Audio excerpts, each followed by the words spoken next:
Graça e paz, meus irmãos, tudo bem com vocês, professores da Escola Bíblica Dominical?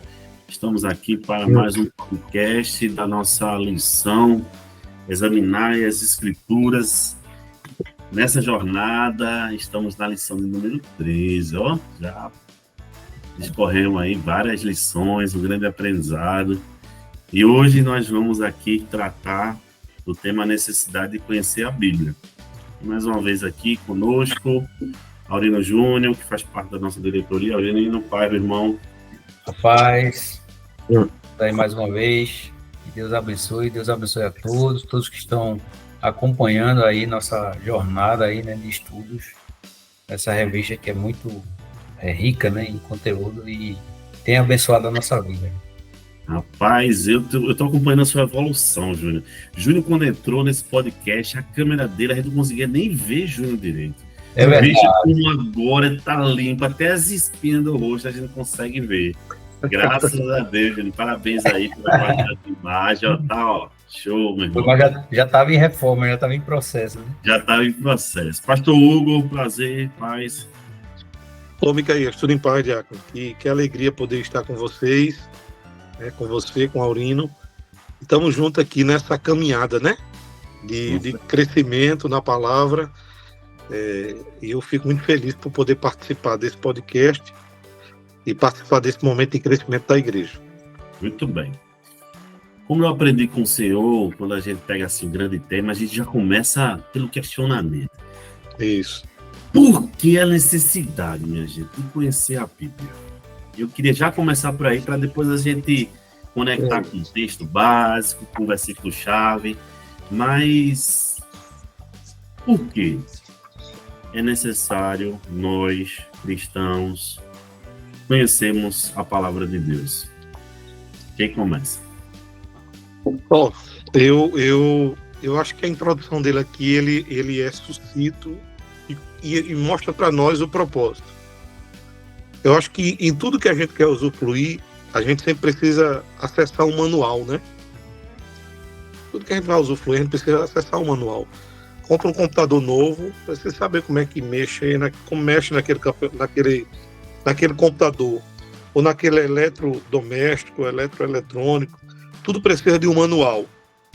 É preciso um manual para poder conhecer como o autor, aquele que criou aquele objeto, aquele propósito, você possa usar. E se eu posso pensar assim, eu penso que nessa caminhada nossa, nessa jornada rumo à Canaã celestial, né, aos céus, o Senhor nos deu um manual. E esse manual é a palavra. Muito bom. Júnior, por que é importante, Júnior?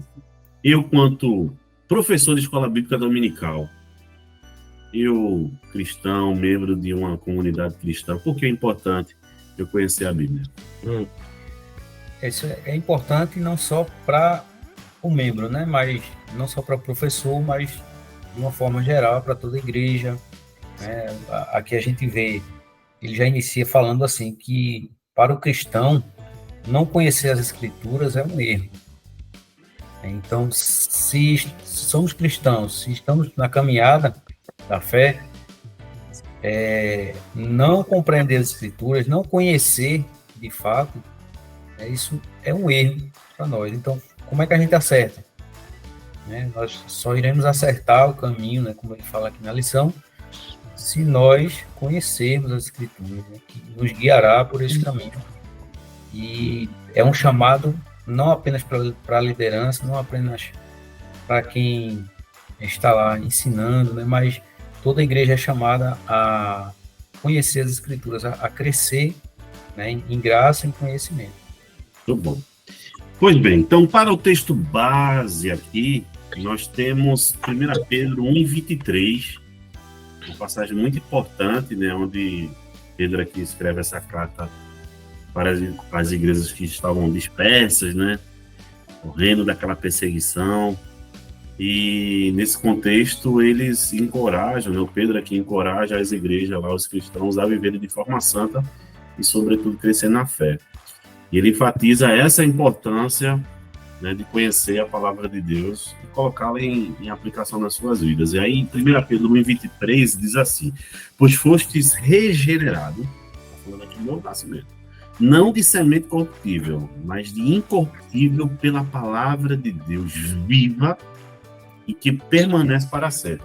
Veja que nesse versículo aqui, meus irmãos, Pedro está enfatizando o novo nascimento dos crentes, que não é um nascimento físico, de uma semente corruptível da mulher, mas é espiritual, de semente incorruptível, que ocorre por meio da palavra de Deus. E aí ele faz uma ressalva com relação a isso, um destaque. Essa palavra é descrita como viva e eterna. Aqui ele está destacando a eficácia e, sobretudo, pastor e Júnior, a permanência da palavra. Aqui Pedro está lembrando aos cristãos sobre a sua regeneração, que é um resultado direto da palavra de Deus, que é poderosa e, sobretudo, ela é imutável. E aí, sobre esse texto básico, alguns comentários? Eu penso, Micael, que aqui Pedro está escrevendo uma carta para pessoas que estão vivendo momentos de dificuldade, de provações, de sofrimento. O sofrimento vem sobre esse povo ao ponto que ele precisa dizer que não só sobre ele, mas sobre toda a irmandade. E ele está dizendo que a forma desse pessoal ser bem sucedido em meio a essas lutas e aflições é viver uma vida de santidade. Só que ele dá para nós um dos agentes principais da santificação, né? Que é a palavra de Deus. No verso 23, ele mostra quem causa a obra regeneradora, ou melhor, por meio de quem Deus opera a regeneração. Claro que a regeneração é uma obra do Espírito, mas por meio da palavra, né? E ele confirma isso nessa leitura, né? Essa parte final do capítulo 1, ele enfatiza isso. No verso 22, ele vai dizer que nós fomos purificados dos nossos pecados por obedecermos à verdade. Quer dizer, a palavra de Deus é esse instrumento purificador dos nossos corações. No 23, ele diz que essa palavra é que nos regenera, ou nos dá um novo, realiza em nós um novo nascimento. E no 25, ele vai mostrar a eternidade da palavra de Deus, né? O poder da palavra de Deus, né? Ela permanece para sempre. E essa é a mensagem das boas novas que nos foi anunciada. Quer dizer, ele está dizendo em outras palavras que não existe outro meio para viver uma vida de santidade a não ser uma vida pautada pela palavra. É preciso conhecer a palavra para conhecer esse Deus Santo, e conhecendo essa palavra teremos uma vida parecida, achegada com a palavra do Deus desta palavra. Eu acho que se encaixa muito bem com o texto-chave, né? Respondeu-lhe Jesus: errais em não conhecer as Escrituras. Ela é a instrumentalidade de Deus para poder realizar a obra de regeneração, de santificação na vida da igreja. E aí, Júnior, baseado nessa conexão que o pastor fez em Mateus, né? Que é errais em não conhecer as Escrituras, Pedro também escreve esse aspecto dessa possibilidade que, uma vez o cristão conhecendo a palavra de Deus, ele vai buscar ardentemente, como criança, né, recém-nascida, o genuíno leite. Mas se você perceber, Júnior, quando a gente faz a leitura do versículo do capítulo 2 e os versículos de 1 a 3, ele começa assim, ó, deixando, veja que primeiro tem uma ação, deixando, pois, toda a maldade, todo engano, fingimento, inveja, né? Deixando tudo isso, aí você vem, desejai ardentemente. Se você perceber, uma sequência clara que Pedro aqui está apresentando, né? Primeiro, ele está instruindo o quê? Os crentes? A deixarem para trás toda a maldade. Esse ato aí de deixar para trás representa essa ruptura consciente, né? Não pode ser inconsciente. Eu preciso renovar a minha mente de forma consciente, de forma deliberada, com um comportamento de atitudes que são incompatíveis com a minha vida, eu possa corrigir. Então, primeiro eu tenho que deixar essas atitudes e, naturalmente, Júnior, é claro que a gente vai desejar. Logo, se eu não deixo as atitudes, dificilmente eu vou desejar. Não é verdade, Júnior? É verdade, porque esse conhecimento não é apenas um conhecimento teórico, né? Mas o conhecer a Deus é o conhecimento de relacionamento, né? Então, se eu tentar procurar conhecer a palavra de Deus fora de um relacionamento com Deus, então tem algo errado. Então, precisa casar isso aí, né? Por isso que ele diz, para crescimento, né? Ele exorta, ele fala, né? Para crescimento, para a salvação. Então, isso aí é uma coisa progressiva. Primeiro, deixar a vida de pecado, né? E o conhecimento da palavra de Deus, que deve ser um conhecimento de relacionamento, né? E não um conhecimento que a gente vai ver aqui na lição, né? Sem spoiler. Micaías e Aurino, é aquela coisa, não é o conhecimento pelo conhecimento, né? Uhum. Porque esse conhecimento, sem que haja uma ação de Deus por meio dele, como Pedro vai dizer aqui, deixando claro que ele começa um processo de santificação através da regeneração, que a palavra é a semente eterna que vai trazer isso. Se não houver esse conhecimento, não trouxer uma transformação de vida, automaticamente ele será simplesmente o conhecimento. Eu penso assim, eu não penso que seja uma prática, mas é uma prática como resultado desse conhecimento por obra do Espírito. Todo conhecimento, se ele é genuíno, ele vai trazer uma transformação, uma ação do Espírito. E eu entendo que esse é o propósito da palavra. Quando ele fala em santidade, ele está falando de que essa palavra é que nos traz a santificação à alma, à nossa mente, né? Para obedecer essa verdade, que nos regenera, que nos santifica, né? Apesar da nossa limitação, porque no verso 24 ele fala que a carne é como a Eva, né? Isso mostra a fragilidade do homem. E ao contrário disso é a palavra, que é o verso 25, que ela é eterna.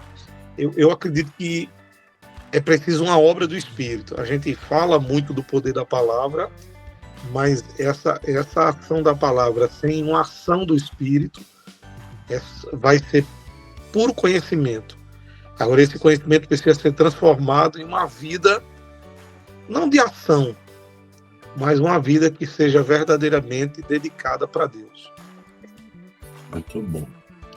E aí também a necessidade de conhecer a Bíblia é importante quando a gente vê aqui o texto-chave de Mateus, para, sobretudo, proteger o cristão, né, de engano, sobretudo, né, de entendimentos equivocados. Veja que os saduceus aqui abordam Jesus, né?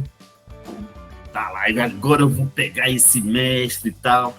E aí você vê, se Jesus não soubesse da Escritura, né, aí a gente se coloca nesse lugar. Se eu não soubesse, tá, o que eu ia responder? Então, conhecer as Escrituras nos empodera, inclusive, a falar sobre a verdade bíblica. É muito importante isso, né? Para que possamos nos empoderar dessa verdade para falar com intrepidez, né? Com certeza. E foi isso que Jesus fez ao exortar os saduceus, né? Ai de não conhecer as Escrituras. E a gente erra, né, pastor e Júnior? A gente erra quando a gente não examina as Escrituras e acaba trazendo frases de efeitos ditos populares, achando que é uma verdade bíblica, né? Não sei se muitas vezes pega uma frase popular e coloca aquilo na Bíblia. Ó, disse Jesus, e uma coisa que é uma frase popular que as pessoas acabam errando, né? Por não conhecer as Escrituras. Pois bem. Me permita, Micaías. Não, pastor, por favor. É porque o texto, eu pensei que a Aurine iria falar, né? É só para a gente lembrar os professores que esse grupo religioso, os saduceus, era um grupo que não acreditava na ressurreição, né, do corpo. Eles acreditavam que o corpo, depois de morto, não voltaria mais. A alma, alguns acreditavam que ia para Deus, outros acreditavam que, na verdade, ficavam para cumprir um propósito específico aqui nesse mundo. E os saduceus não acreditavam na ressurreição. E, naturalmente, como aquelas pessoas que querem o conhecimento para se autopromover, os saduceus vêm com essa pergunta para Jesus com a intenção de querer se vangloriar, ou querer se opor a Jesus. E aí, quando uma mulher dessa morre, tendo 2 casamentos, já casado com 2 homens, com quem ela vai viver no céu? E a resposta de Jesus é muito sucinta, né? Ele vai deixar claro que na ressurreição nem se casem, nem se dá em casamento, né? Serão como anjos. E aí, essa parte é importante lembrar. Jesus está falando nesse intervalo, né? Entre a morte e a ressurreição para a vida eterna. Entre essa morte e a ressurreição para a vida eterna, que a alma fica em espera, ali, nesse local, que é uma antessala do gozo eterno do céu, não tem como ter casamento. E mesmo no novo céu e nova terra, a gente não tem nenhuma confirmação disso, né? A gente não pode confirmar que vai existir casamento no novo céu e na nova terra. Mas Jesus está falando exatamente desse intervalo aí. No céu não pode se casar nem dar em casamento. Não há corpo, só está ali o espírito ou a alma, né, da pessoa. E acredito que no novo céu e na nova terra isso é muito discutível, né? Sendo assim, a resposta de Jesus é muito... né, pastor? Só hipótese, né? É uma só hipótese. a hipótese, né? Se a gente vai lembrar, até por essa questão especificamente, né? Ela casou 7 vezes e se houver lá a lembrança, como é que vai ficar a situação dessa? Então, são hipóteses que a gente não consegue trazer de forma clara, né, pastor? E uma pergunta que tá, para nós hoje é uma grande necessidade ouvi-lo, né? Mas talvez para a época seria para Jesus algo... É uma pergunta, como é que eu posso dizer? Pequena, besta, né? Vindo de uma pessoa que era altamente conhecedor da lei. Por isso que Jesus vai dizer no verso 29, errais por não conhecer as Escrituras nem o poder de Deus. Muito bom. Ok. Pois bem, e aí nós vamos... O pastor falou um pouco sobre a introdução já, né? Quando ele fala sobre o que o autor coloca da palavra de Deus servir como guia, né? Como mapa, que inclusive ele faz uma conexão com a lição de número 8, né? Então, quando aquele que vai viajar não sabe qual é o caminho, ele precisa ter instrumentos de apoio. Então, também estamos numa jornada de santificação. E nós temos a certeza de que a palavra de Deus é esse mapa, esse guia que vai ajudar o crente. E logo, se eu estou sem mapa, se eu não vejo guia, eu vou ter dificuldades na minha jornada, não é isso, Júnior? Com certeza, né? Com certeza. A gente procura saber tudo isso, né? E ele fala que existem muitas desculpas, né, para a gente não buscar o conhecimento das Escrituras. Isso é verdade, porque muitas coisas seculares, né, têm tirado nosso tempo, né? Nossa atenção. Nós estamos o tempo todo querendo nos distrair, né? Eu estava lendo um livro, inclusive hoje, de R.C. Sproul, que ele diz que a igreja do nosso tempo, ela nunca foi tão fraca assim, intelectualmente, né? Em questões de conhecimento bíblico.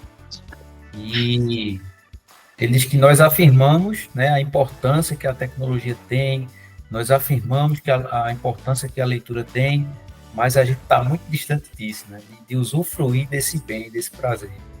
Então, a Bíblia é esse livro, né, que Deus nos deu para conhecimento, para que a gente possa estudar, né, é o guia infalível, né, como o autor diz, na lição. Muito bem. Passou algum comentário ainda para a gente fechar aqui a introdução? Não, por mim tudo bem, Micaías.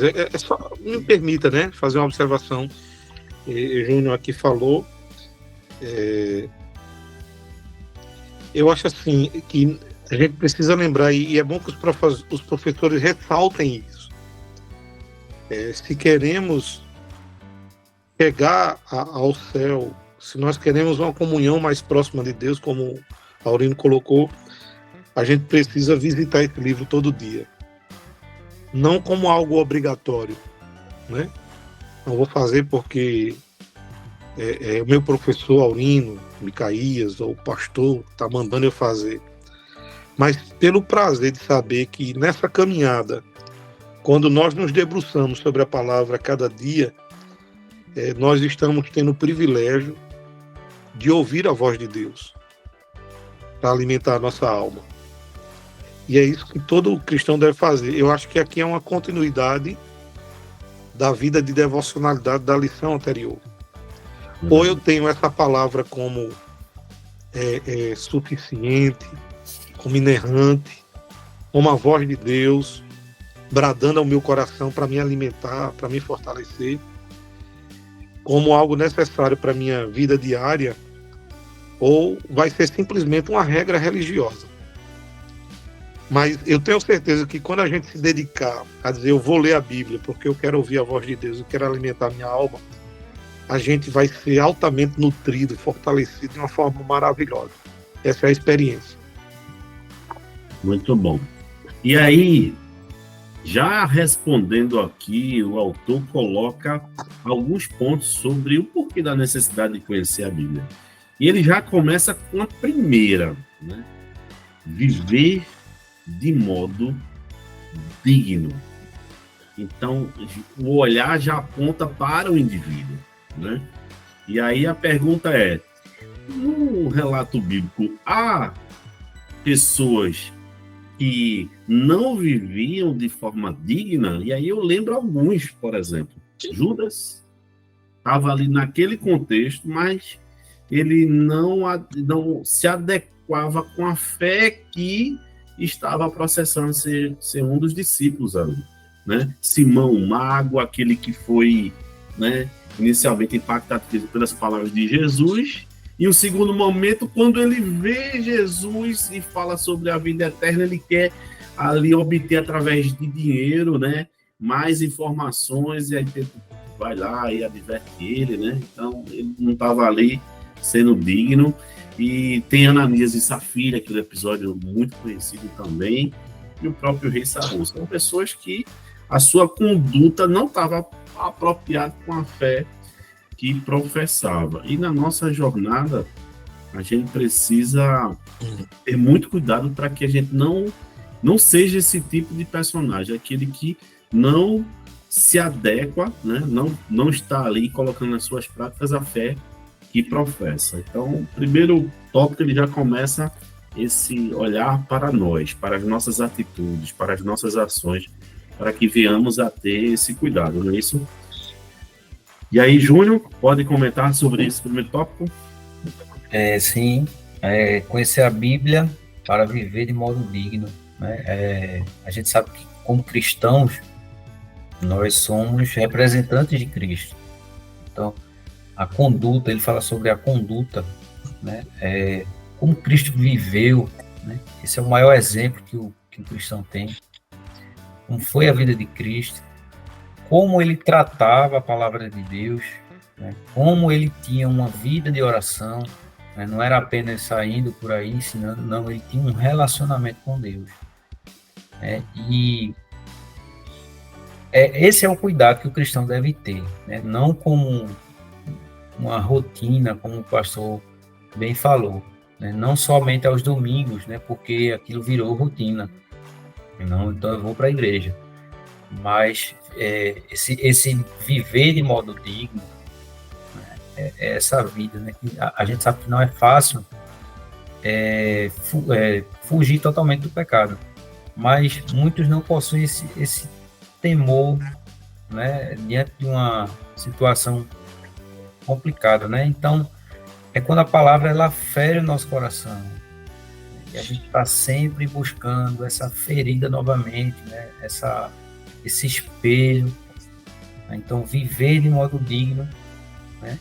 Ser um cristão é mais que uma mera afirmação. Ela envolve essa ação, essa atitude, essa renúncia, né? O nosso comportamento diante das pessoas.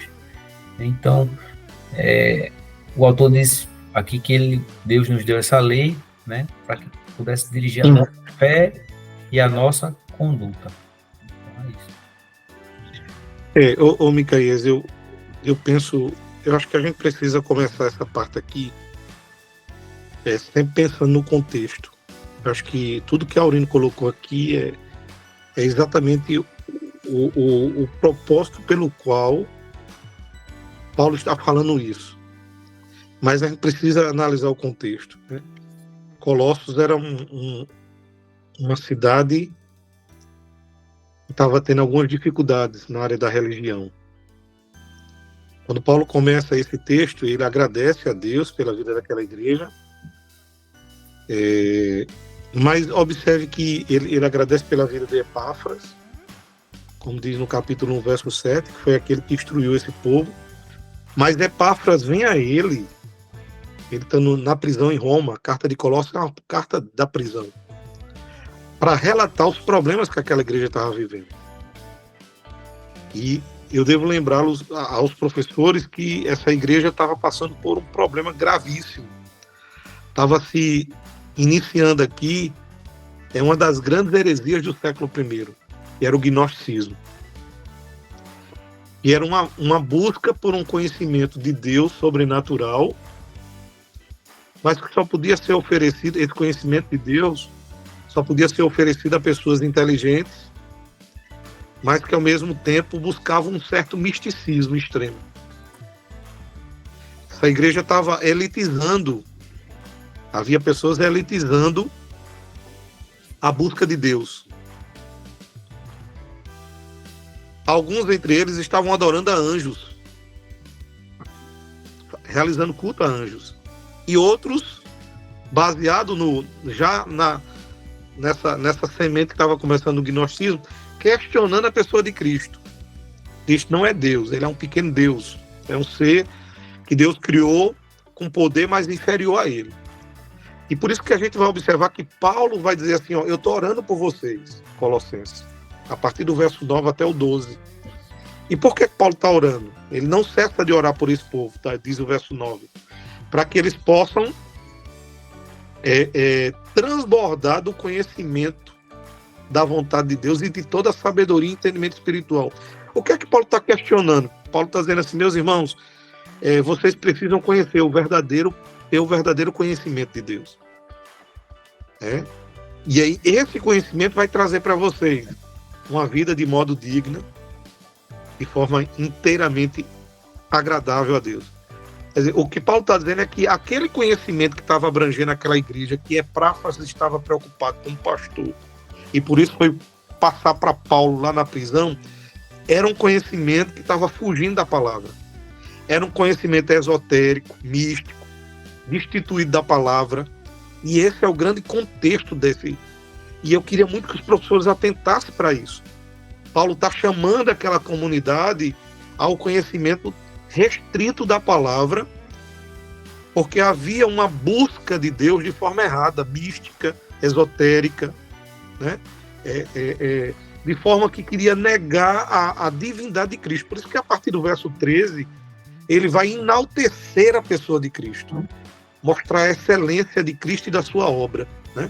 Que ele é a imagem do Deus Todo-Poderoso, nele está a nossa redenção, ele é o cabeça do corpo, que é a igreja, somos nós. E aí ele vai fazer uma defesa da divindade de Cristo. Esse é o objetivo da carta. Dizer não às falsas doutrinas e ao falso conhecimento e trazer esse povo à centralidade de Cristo. E como é que se faz isso? A partir da palavra. E aqui é um ponto inicial que eu queria ressaltar, né? Conhecer a Bíblia para viver de modo digno. E aqui um ponto deve se ressaltar, eu vou ressaltar da minha parte aqui, esse andar de modo digno, né? Ele é interessante que essa ideia de andar dignamente diante do Senhor refere-se à ideia de conduzirmos a nossa vida, as nossas escolhas, o nosso comportamento diário de acordo com a sua vontade revelada na sua palavra. Andar dignamente significa viver de uma forma que nós venhamos refletir sobre qual é a vida que Deus tem para nós, de santidade, de justiça de Deus. Não é só cumprir regras, como eu já disse, mas é sobre um relacionamento profundo com Cristo. Ter o verdadeiro entendimento de quem Cristo é. Introdutoriamente, é isso aqui. É isso mesmo. Então, viver de maneira digna, né? Nossas dívidas devem, sim, meus irmãos, refletir o caráter de Cristo em todas as nossas áreas, mostrando, né, a integridade, o amor, o compromisso com a verdade. E é isso que vai além, né, da apenas de um conhecimento teórico. Ele precisa ser exercido de forma prática. E aí, próprios, né, Paulo, quando escreve a Timóteo, né, no capítulo 3, versículo 16, ele fala sobre isso, né? Toda a escritura é inspirada por Deus. Então, aqui, nós vamos entender que a palavra de Deus é esse guia, esse manual para que nós possamos viver de forma digna, né? Porque Paulo diz, né? Porque é útil para o ensino, para a repreensão. Então, quer dizer que vai ter momentos que ele vai me ajudar a dizer assim, ó, o caminho não é esse, não, né? Toma cuidado, né? Como um guia, como um mapa, ele está ali me conduzindo a fazer as escolhas acertadas para que eu venha a corrigir, tomar, né? Tomar o rumo certo, o caminho certo, para que eu venha a ter êxito nessa minha caminhada. Então, viver de modo digno é o primeiro desafio, ele é individual. Eu preciso viver de modo digno e a palavra de Deus é a única que pode nos fornecer essas orientações para que venhamos a ser a imagem e semelhança de Cristo. E ele fala que a Bíblia é o único guia infalível. Todos os outros guias, eles podem apontar caminhos que são instáveis, que são frágeis, que são limitados. Isso. Mas a Ô, palavra Micaías, de Deus, ela é infalível. Foi meu pastor. um homem, né? Um homem é limitado e falível. O pastor, presbítero, um líder, porque tem muitas pessoas que colocam a sua vida cristã pautada num ser humano, né? Num homem. E essa é o grande ênfase que você está colocando. Muito comum se ressaltar. isso. Aonde é que o cristão deve colocar pautar a sua fé, a sua confiança em Cristo, né? Na sua palavra. Com certeza. E aí, sobre isso, a gente já teve, né, muitos episódios, né, de pessoas que saíram e quando a gente... E aí, o que aconteceu? Não, porque tal irmão, e aí você vê que a sua fé não estava alicerçada em Cristo, estava alicerçada nas pessoas que são frágeis, que são falhas, né, que cometem erros, como ele próprio, na verdade. Então, aí a gente vê que essas pessoas acabam, né, por não conhecer as Escrituras, não conseguem exercer esse papel. Né? E eu acredito, viu, Micael, que não só porque ele é pecador e é frágil, é limitado, que é uma razão até por demais suficiente. Sim. Mas porque ele não é o Cristo. Né? Ele não é o centro do Evangelho, ele não é a razão do porquê existimos. A sua palavra, a palavra dessa pessoa não tem o poder que tem a palavra do próprio Cristo. Colocar o homem como centro da sua fé, da sua vida de caminhada, né? O modo digno de você viver é exatamente construir a casa sobre a areia. Se nós queremos viver de uma forma digna, o padrão é a palavra de Deus e o próprio Deus, né? Exatamente. Júnior, algum comentário ainda sobre esse primeiro ponto, né? Conhecer a Bíblia para viver de modo digno? Não, acho que já foi suficiente, né? Pastor, mais algum comentário? Perfeito. Então vamos para o segundo tópico, né? Por que a necessidade de conhecer a Bíblia? Conhecer a Bíblia para agradar ao Senhor. E aí ele já aqui compartilha uma passagem de 1 Tessalonicenses, né? Que Paulo escreve essa carta aos cristãos de Tessalônica, né? E aí, nessa passagem, Paulo aqui expressa o desejo de viver e ensinar uma maneira que agrade a Deus, né? Reforçando esse compromisso de uma vida que reflita, né, essa vontade de Deus. E aí ele fala aqui, na primeira parte do versículo, capítulo 2, versículo 4. Mas como fomos aprovados por Deus, a ponto de nos confiar Ele o Evangelho, assim falamos não para agradar a homens, e sim a Deus, que prova os nossos corações. Então aqui, ó, Paulo já começa a destacar aqui que ele e seus companheiros foram aprovados por Deus para essa missão de pregar o Evangelho. Aquela igreja possivelmente estava ali sendo, né, minada por falsos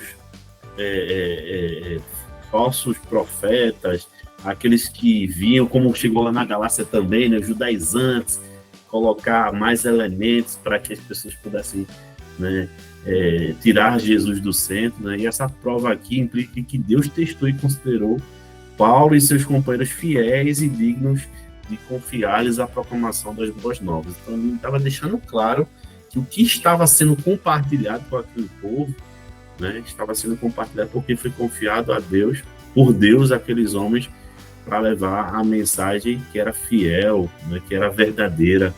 Então, e tudo aquilo, o propósito central não era agradar as pessoas. E hoje é um desafio, porque hoje a gente acaba focando, né, em agradar aos outros, e a gente esquece que a gente precisa agradar primeiramente a Deus. E aí, pastor, o senhor começa seus comentários nesse tópico 2. Micaías, o autor da revista, ele vai trabalhar esse ponto 2, dando um exemplo de uma questão familiar, né? Assim como o pai se agrada de um filho obediente, Deus, o nosso pai, se agrada com a obediência dos seus filhos, né? E aí eu vejo e a ideia, resumidamente, de agradar aqui, ela está profundamente ligada a uma vida em que glorifica a Deus em todas as áreas. A vida cristã não é compartimentada, né? Ela não deve ser. Ela deve ser vivida em todas as áreas, e em todas essas áreas Deus deve ser glorificado. Seja na família, no trabalho, na igreja, na comunidade. A ideia de obediência e submissão à vontade de Deus é necessária. E é isso que significa agradar a Deus. Implica em submissão à sua vontade, seguindo os seus mandamentos, né? Obedecendo aos seus mandamentos amorosamente, não por uma pura religiosidade, buscando a sua orientação em todas as decisões através da palavra. E aí a ideia é viver para Deus e para a glória de Deus em todas as coisas.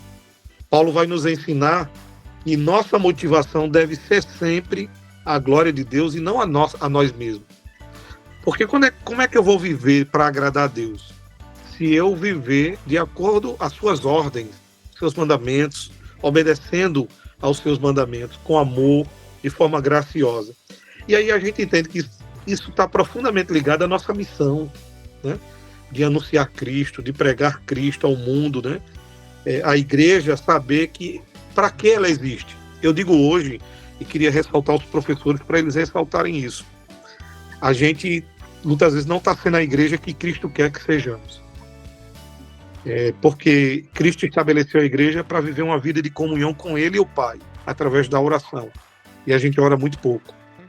Ele estabeleceu sua palavra para ser o meio de nós conhecermos a sua verdade. E nós estudamos pouco ela. E aí a gente começa a tirar daí que a igreja muitas vezes ela está perdendo essencialmente o propósito da sua existência, que é agradar a Deus. E agradar a Deus, esse é o caminho, né? Cumprir a sua missão, se debruçar sobre a sua palavra para viver nela, uma vida de oração, de comunhão com Deus, através da oração. Esses são os meios pelos quais Deus se agrada da sua igreja, e a gente vai entrar nos meios de graça. Mas quero agradar a Deus, esse é o caminho, viver em todas as coisas, em todas as áreas, em todas as esferas da vida, para a glória do nome dele. Muito bom. Júnior? A primeira pergunta, né, do Breve Catecismo de Westminster, né? Qual é o fim principal do homem, né? Viver para a glória de Deus, né? Gozar, desfrutar dele para sempre. Então, agradar a Deus, né, e não aos homens, né, ao Senhor em primeiro lugar. E a gente vê hoje com esse crescimento, né, dessa teologia coach, né, onde tudo é voltado para o homem, onde o ambiente é preparado para o bem-estar de quem vai lá assistir. A preocupação é em quem vai assistir, não para quem estamos prestando culto. O chamado do cristão, né? De ir à igreja, de oferecer o culto a Deus, né? Então, o holofote sai de Deus e vem para o homem, né? O ser humano que é falho, como a gente falou, né? E não é digno de glória nenhuma, né? Então, muitas pregações é possível a gente encontrar nas redes sociais, na internet, né? Essa exaltação do ser humano, essa busca por conforto, né? E tem muita gente que acha que está agradando a Deus, né? Mas quando na verdade não está.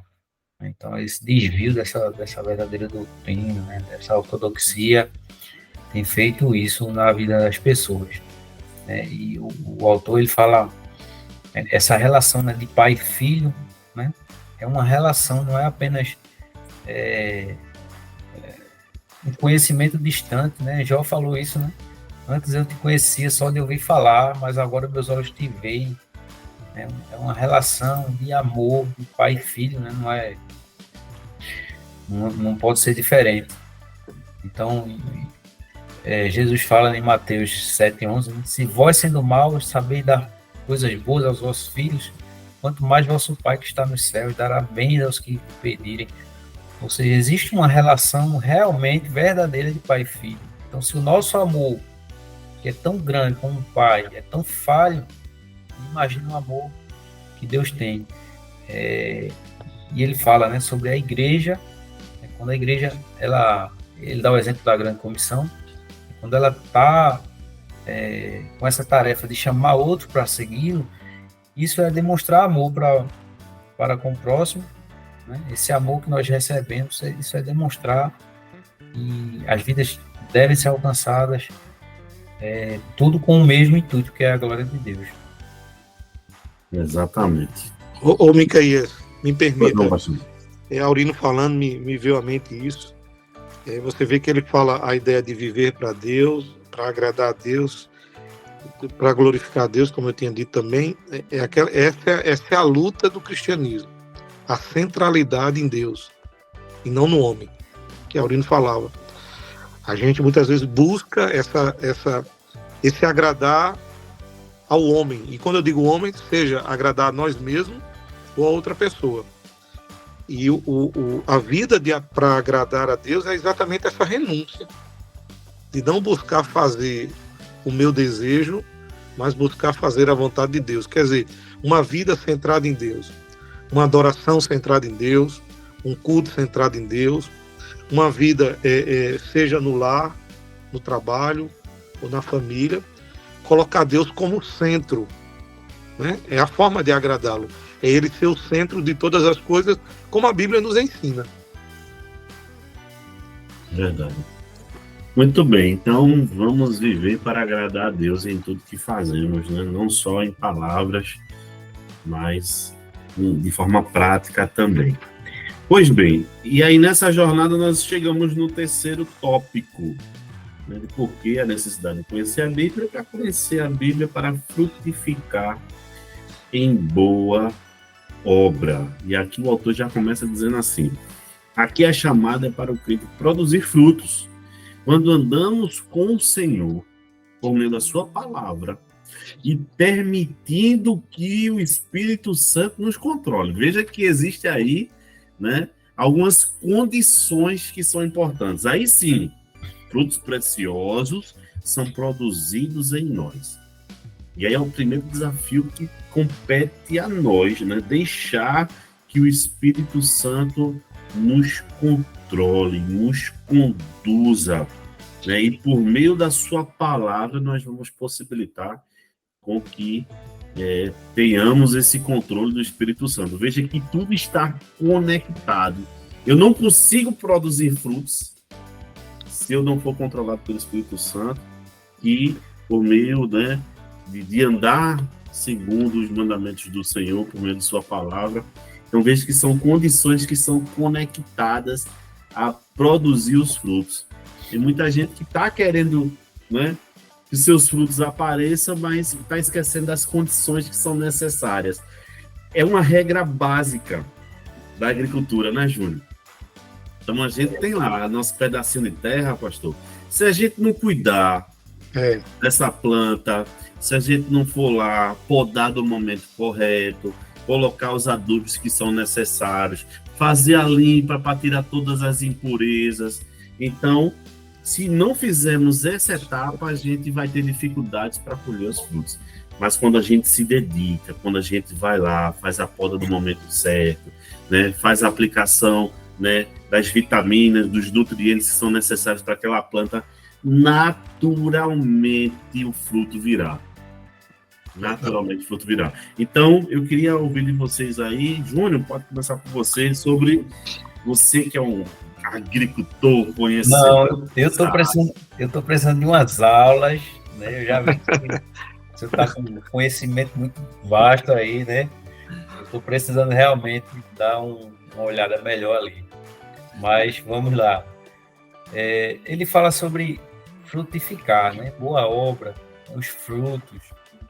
Né? E aí, inclusive eu dei uma palavra hoje pela manhã lá no trabalho, falando sobre isso, que lá teve uma ação, né, de beneficente, e eu falei sobre, às vezes as pessoas querem demonstrar os frutos, né, para aparecer naquela, resumindo, e quando na verdade o fruto ele é uma consequência de uma ação de Deus na sua vida. Sim.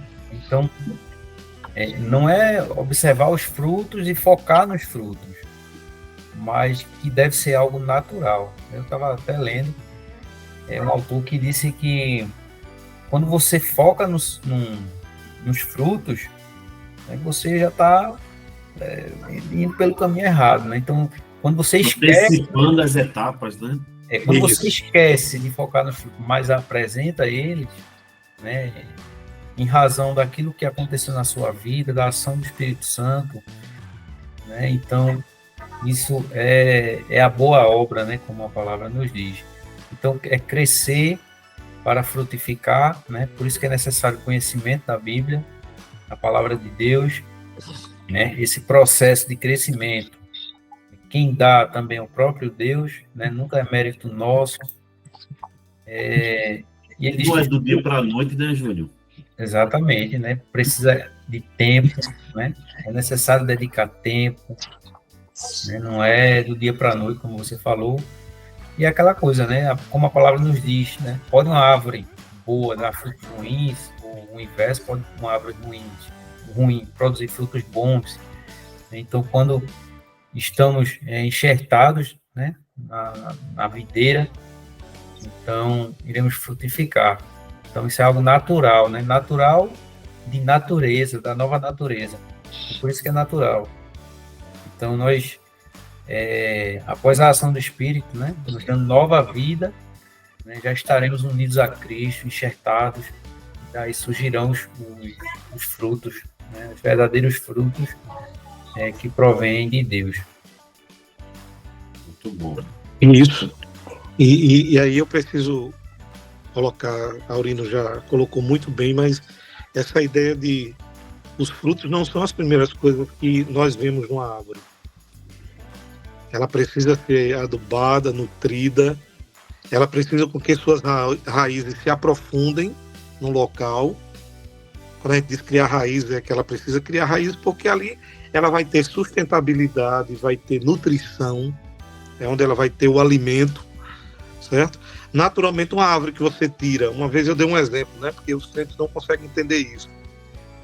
Esse tipo de metáfora, de simbolismo, ela é interessante, porque você pega lá uma planta, arranca ela do quintal, bota ela num vaso na sala, arranca ela da sala no outro dia e bota no jardim da entrada da casa, tira de novo, bota lá atrás. Essa árvore, essa planta tende a morrer, porque ela precisa ter raízes, aprofundamento, senão ela não vai conseguir viver. E colocado nisso aí, irmãos, eu pensei que há muitos exemplos na Bíblia do cristão como uma árvore que precisa frutificar. O Salmo 1 fala sobre isso, né? O cristão que está baseado na palavra do Senhor e medita nessa lei de dia e noite é como uma árvore plantada junto ao ribeiro de água que dá o seu fruto no tempo certo. Logo, eu observo a necessidade de nós entendermos que esse crescimento, ele é no local fixo. Esse negócio de um crente que fica pulando de galho em galho numa igreja, ele tem que se fixar ali, criar raízes para que ele possa frutificar. Esse é um ponto importante dessa metáfora, dessa forma de falar da vida cristã. Agora, você parou para observar que aos professores é bom observar isso. É que Paulo aqui mistura a ideia da realidade ele fazendo um exemplo de uma metáfora, né? Ele vai dizer que ele vai dizer frutificando. Aí ele podia dizer com bons frutos, ou não, mas ele diz frutificando em toda boa obra. Paulo está usando um sentido metafórico, que é o fruto, para dizer que esse fruto é exatamente a boa obra que nós praticamos, as boas obras que praticamos no Senhor. E aqui vem a primeira coisa, a importância das boas obras. As boas obras é aquela que Paulo falou em Efésios 2:10, que ele nos criou e nos escolheu nele antes da fundação do mundo para essas boas obras, que são as obras produzidas em nós pelo Espírito, né? E aí isso na verdade é o fruto já visível, é uma vida que foi transformada por Cristo, salvo pela obra de Cristo, e agora isso vai frutificar essas boas obras. Não é qualquer obra, são as boas obras que de antemão ele preparou para que andássemos nela. Não é as obras que eu quero fazer, é as obras que ele determinou para mim fazer. A segunda coisa é o tipo de fruto que precisamos produzir. O fruto aqui, ele está profundamente ligado às obras do Espírito em nós. Frutos de arrependimento, o fruto do Espírito. E é bom lembrar que a palavra não está no plural. Não é os frutos do Espírito, é o fruto do Espírito. Como dizia um pastor amigo meu de saudosa memória, lá do Ingá, ele dizia assim, é como se fosse um cacho de uva. É um fruto só, mas que tem vários gomos, ou não como a laranja cravo, né? Você tira a casca e ali tem vários gomos. Esse é o fruto do Espírito. Ele é um só, mas quando você abre, ele tem várias partes, né? E aí está claro para nós que esse fruto do Espírito, que está no singular, ele tem vários gomos, né? Entre eles a fidelidade, o domínio próprio, o amor, né? E tantas outras qualidades. Se eu quero frutificar, eu preciso viver o fruto do Espírito. Porque lá estão as características do caráter de Cristo. É como Cristo andou, está no fruto, como ele viveu, né? E hoje muitos na igreja buscam desacerbadamente os dons do Espírito, mas esquece de que o mais importante é o fruto, porque o fruto é que me vai fazer viver como Cristo viveu, na direção do Espírito. E por último eu preciso entender que só existe uma forma de frutificar, estando em Cristo. João 15:5 diz isso, né? Jesus é a videira e aquele que quiser dar bons frutos deve estar nele. Se não está nele, não tem como dar fruto. Quer dizer, ser frutífero espiritualmente é estar ligado em Cristo. É verdade. Agora, engraçado que existem alguns exemplos equivocados, né, de pessoas que acham que estão produzindo frutos, né? E aí, por exemplo, eu cito alguns exemplos aqui. O ativismo religioso, né? Alguns acham que só pelo fato de participar de muitas atividades religiosas, frequentar todos os cultos, né? Por mais que isso é importante, simplesmente estar envolvido, né, em ações religiosas não garante crescimento espiritual, né? Uns acham que a aparência exterior, né, a roupa, né, o aspecto de santidade, o vocabulário religioso, né?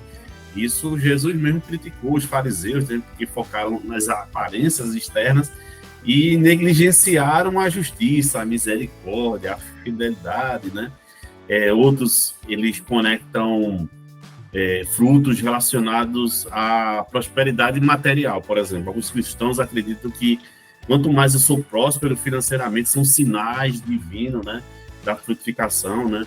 Então, são entendimentos equivocados, né, que muitas pessoas acabam se enveredando como conquistas acadêmicas ou teológicas, ou um sucesso ministerial, como o senhor mesmo falou, as experiências espirituais emocionantes.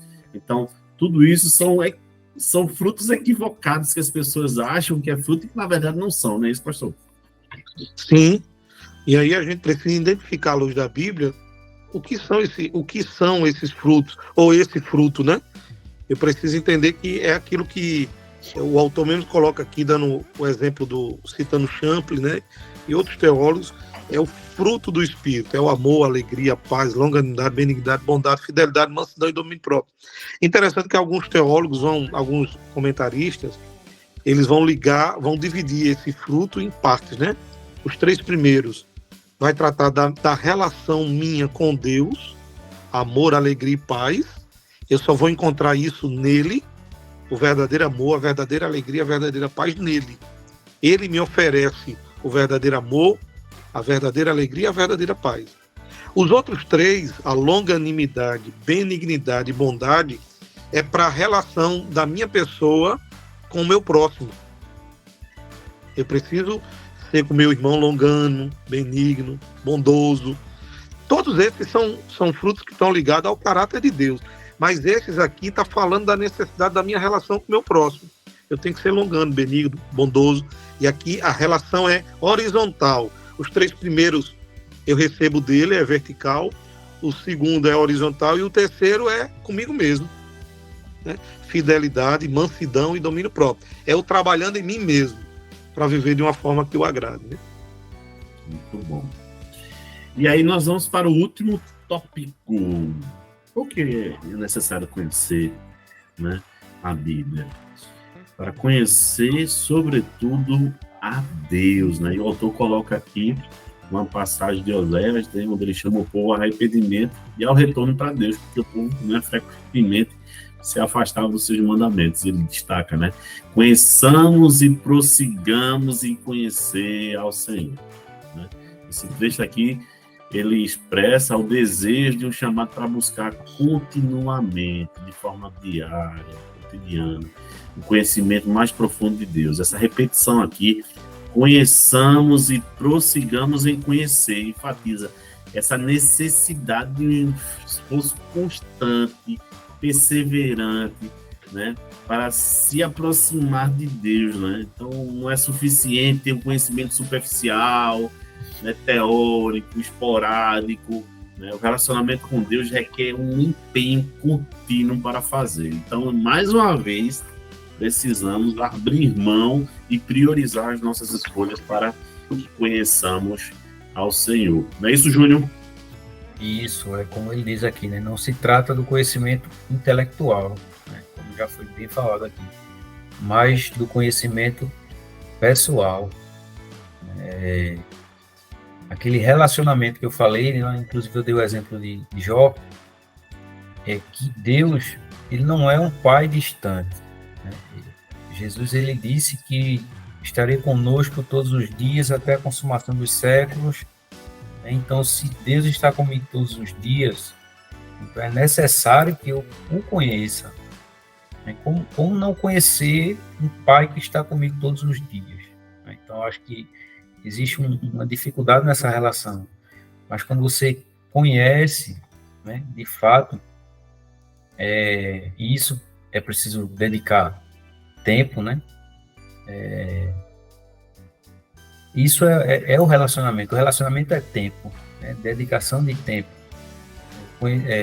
O autor diz aqui, conhecimento de Deus é o conhecimento que traz maior alegria, paz e felicidade. Então, por que não conhecer? Né? Acho que essa é a grande pergunta da humanidade, dos místicos, dos esotéricos, né? Como o pastor falou, dos filósofos, né? Conhecer Deus, o Criador, né, de todas as coisas. Então, essa pergunta, né? Conhecer a Bíblia para conhecer a Deus. Então, se eu quero conhecer o Criador, se eu quero conhecer o Deus que criou todas as coisas, que criou tudo isso, então eu preciso buscá-lo através da palavra, né? Que é a revelação especial.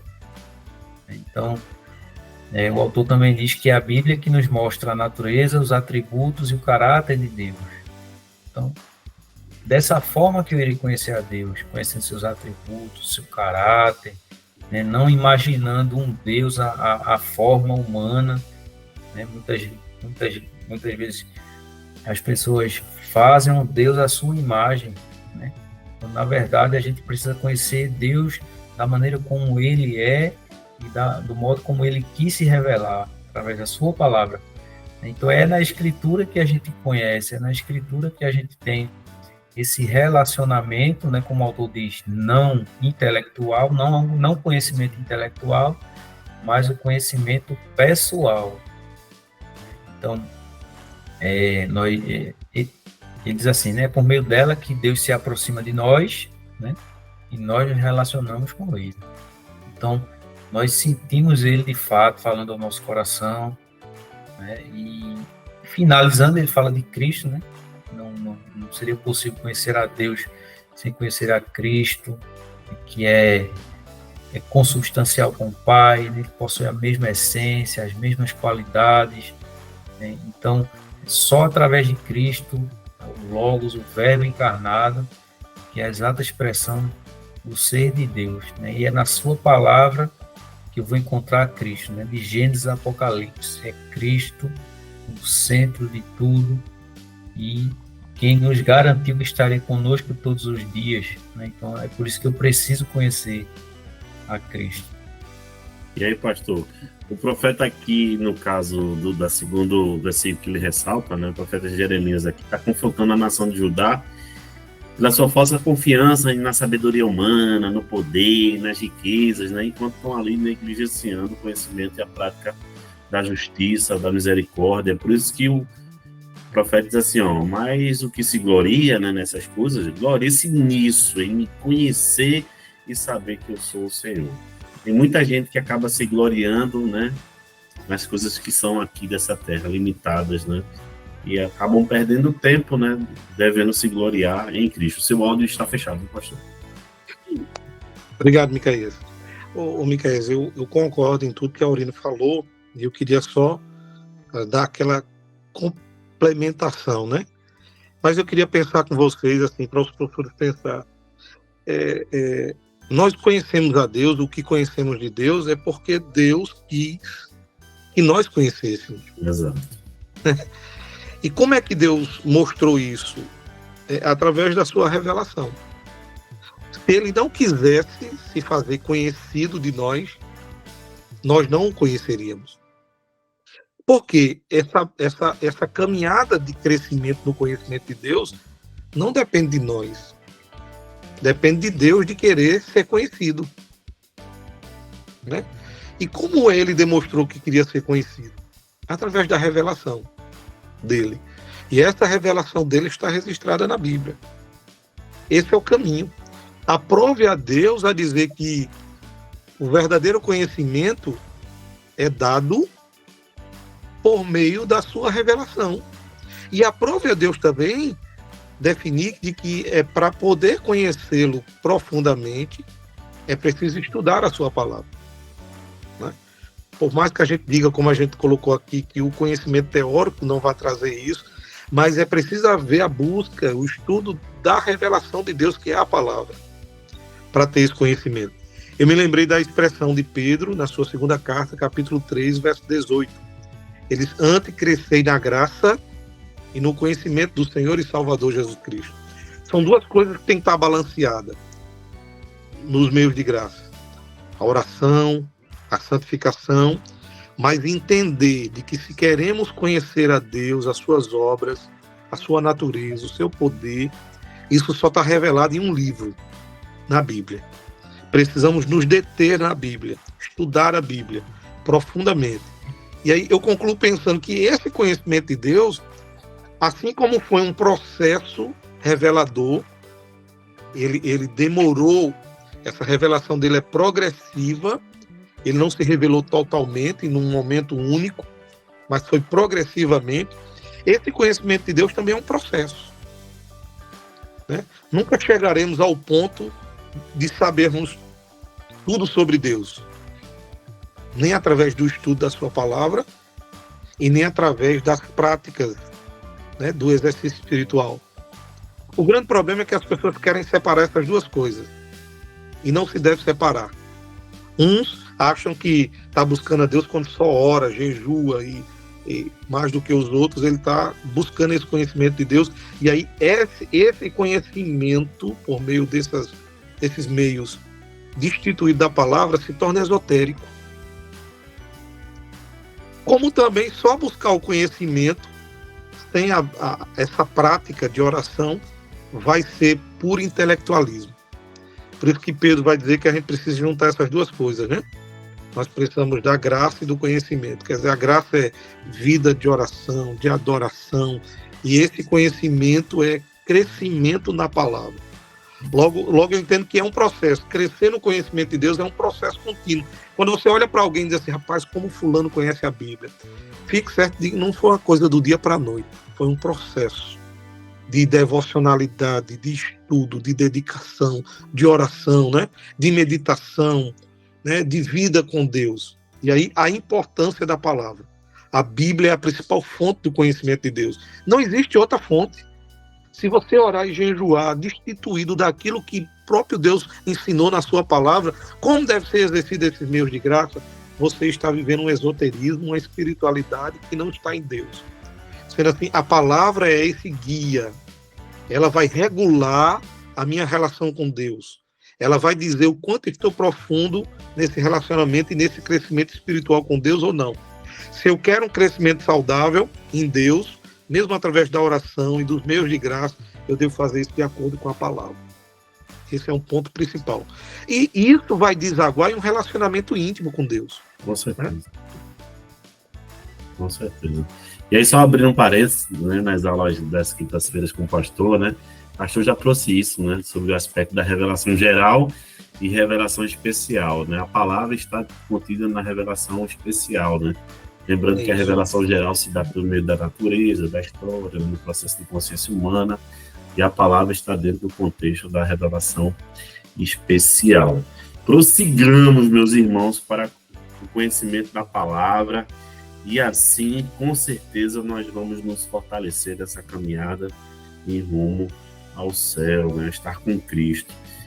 Com isso, caros participantes aqui da nosso podcast, Aurino, Pastor Hugo, finalizamos essa lição de número 13, uma jornada aí de mais 2 domingos para que os professores possam concluir.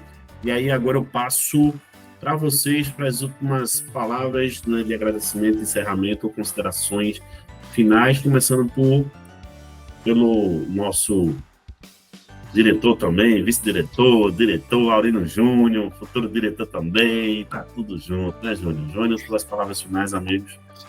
Amém. Então, para concluir minhas palavras, né, meu desejo também é esse, que nós continuemos, né, conhecendo a Deus, conhecendo com o relacionamento, né, que não é fácil você viver a palavra de Deus, né? Nós somos chamados, nós precisamos manter esse relacionamento com Ele, né? E para isso nós dependemos diariamente da graça de Deus, nossa vida, da sua misericórdia. Então, meu desejo é esse, que a gente prossiga no conhecimento da palavra de Deus, né? Que desperte em cada um esse desejo. E é muito importante que nós continuemos com esse intuito aí. Que Deus nos abençoe, nos ajude, e uma boa lição para todos. Que Deus abençoe. Pastor? Vamos lá. Eu penso que esses 4 pontos precisam de profundas reflexões a nós, né? Refletir sobre as áreas da nossa vida, onde a gente deve começar a andar mais aprofundadamente com Deus e diante de Deus. Segundo, considerar como viver uma vida para agradá-lo nas nossas ações diárias, e aí fala de a centralidade de Deus na nossa vida, ou viver para a glória dele, e não a centralidade em nós mesmos. E entender que a vida cristã, Jesus disse que conhecereis a árvore pelos frutos, né? Precisamos frutificar em boas obras, servindo ao corpo de Cristo. Esse é o caminho, né? E vivenciando o fruto do Espírito. É isso que o Senhor está esperando de nós. Uma vida, essas boas obras pautadas no fruto do Espírito. É assim que iremos frutificar. E não desconectar de Cristo. Olhar para Cristo, amar a Cristo, viver para Cristo e viver como Cristo viveu. E esse é o nosso grande desafio, imitá-lo. Porque estando nele é que iremos dar os verdadeiros frutos. Ele disse, né? Vade e dê fruto. Foi ele que nos chamou para frutificar. Nós somos os ramos que estamos nele, que é a verdadeira videira. E só nele podemos dar fruto. E por último, dedicar-se ao estudo da palavra. Não tente buscar um conhecimento esotérico. estático, né, do êxtase, fora das Escrituras. Tentar separar a vida de devocionalidade do estudo da palavra, ou a vida com Deus, a experiência com Deus, destituído da palavra, é puro experiencialismo vazio. Eu preciso caminhar como Pedro recomenda nessa segunda carta, no capítulo 3. Crescer na graça e no conhecimento. Essas duas coisas devem estar alinhadas. Hoje, a religiosidade no Brasil quer separar essas duas coisas, dizendo que crescer no conhecimento de Deus através da palavra é puro intelectualismo. Sim, se não tiver junto com o crescimento na graça, na oração, na vida diária com Deus. Essas duas coisas não podem ser separadas. É como responsabilidade humana e soberania divina. Tem que estar junto. Tem coisas que Deus faz, mas tem coisas que Deus não vai fazer porque Ele quer que eu faça. E aí isso está ligado à nossa devocionalidade. Palavra, porque é onde Deus se revela e a única fonte, e eu tenho que estudá-la, aprovei Ele que fosse assim, para que o Espírito ilumine a minha mente, e vida de oração, santidade diária, de adoração diária. Essas duas coisas devem estar juntas. Muito bem. Com isso, caros professores, agradeço a oportunidade de todos aqui, de acompanhar até agora. Espero que todos conduzam bem aí, para que haja entendimento dos seus alunos no próximo domingo. Tá? Então, graça e paz a todos. Até a próxima.